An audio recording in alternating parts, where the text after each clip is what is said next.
Hey guys, Tina there. Welcome back to my channel, or if you're new, make sure to subscribe as I post weekly finance videos and it's totally free. So let's get right into it. I think there's always this common misconception that people think Ethereum is the actual currency itself, but that's actually wrong. So Ethereum is an open source, blockchain-based, decentralized software that is used for its actual currency, Ether.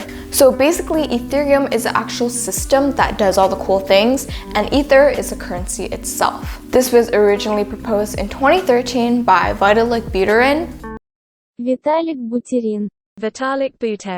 Google Translate and YouTube are telling me two very different things. Now, you might be asking, Teen Wealth, what is the whole purpose of having Ethereum in the first place?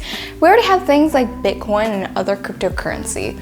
Well, Ethereum is a little bit different in terms of it gets rid of third-party intermediaries. Right now, when you're watching this YouTube video, who is the third-party intermediary?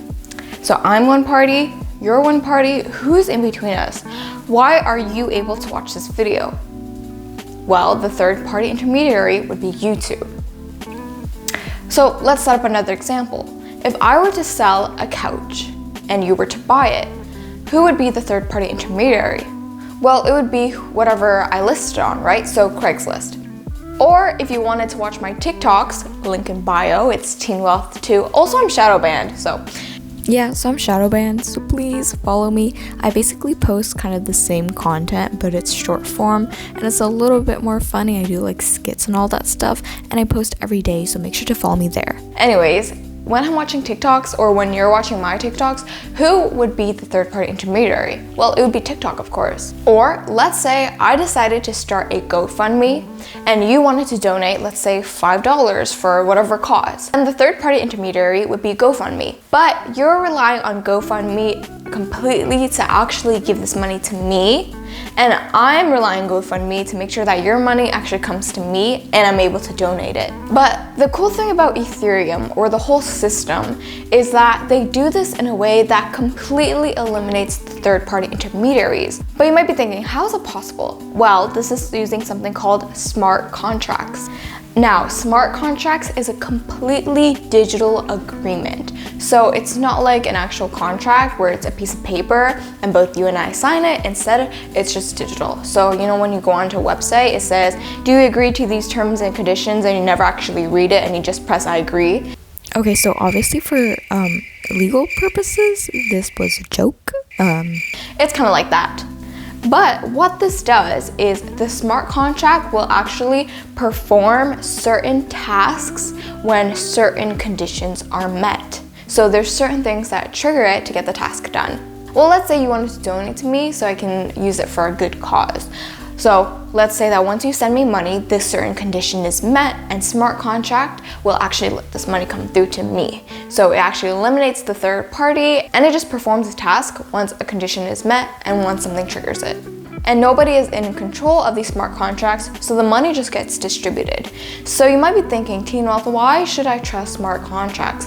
Well, here's the thing. Once these smart contracts are set up, nobody can tamper with it and it actually can't be changed.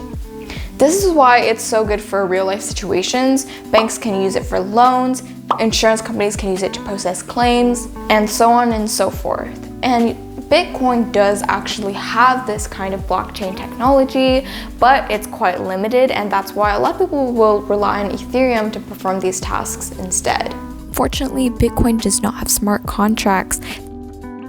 They do have a more simple version and design, but they don't have the complex smart contracts version itself. Development was crowdfunded in 2015 and was originally open to the public on July 30th, 2015 with 72 million coins in supply. But there are other ways to use Ethereum too. There's something called Dapps. Not to be confused with DApp, that's a 2014 thing.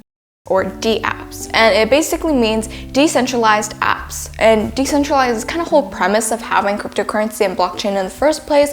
It just means that it can't be moderated by the government and such. So there's three different types. The first one is financial apps, and this one is more so on the investing and finance side, and basically they use blockchain technology to stabilize currency prices. This also includes things like savings or employment contracts. Then, second of all, we have semi-financial apps. aka Ethereum white paper. So remember when we talked about smart contracts? Well, the whole purpose of these semi-financial apps is people actually set up bounty rewards. So these bounty rewards are unlocked when people complete certain tasks that involve smart contracts. Well, for example, in Western movies, like when you got a cowboy, whenever they set up a bounty reward, it is usually when you catch criminals. And obviously, because I'm a very entertaining YouTuber, allow me to narrate. What are you doing on my property? Pew, pew, pew, get off, pew, pew, pew. But in our case, or in this blockchain case, it's actually not with a criminal, it's more so solving tasks and computational problems. And third, we just have miscellaneous or other apps where developers look to find solutions that include voting and storage apps. Okay, so the big question, should you invest in it? And I'm always gonna say that I'm obviously not a finance professional. I can't give you any guarantee, but as always, let's actually lay out some facts.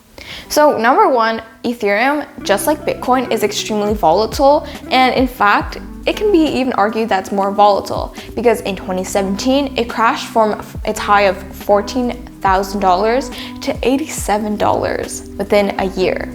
This is a 94% drop compared to Bitcoin that had an 83% drop at the exact same time. And a mass use of it can actually create really slow transactions, which can be a downside, especially if you're in a hurry and you have something going on. But there's actually a solution to this, which is Ethereum 2.0, and we just gotta wait until the future to see how it goes and whether it's more stable and whether it works a little bit better or not. But for money you should put in it, I would say put an amount that won't make you lose sleep. Because if you're putting like your whole entire life savings and then the price just drops, then you're gonna be staying awake all night thinking about that money you lost. So don't go to the bank asking for a loan and then the next day the Ether or Ethereum price drops and then you just lose all that money. You should put a small percentage of your portfolio in it, or once again, an amount that you'd be okay with losing. And whether Ethereum has potential, I would say that there's so much room for adaptability, and it can obviously be improved in the future, just like with a lot of cryptocurrency. And there's still quite a few things that we don't know about it and that we can improve on, and who knows what that might do to prices in the future. Only time will tell. Alright guys, so that's pretty much it. I really hope that brought you some value. If you enjoyed this video, make sure to give it a big thumbs up. Not only does it help me out with the YouTube algorithm, but I'll know that you guys actually like this content and I'll make more of it. And also make sure to subscribe as I post finance videos every single week.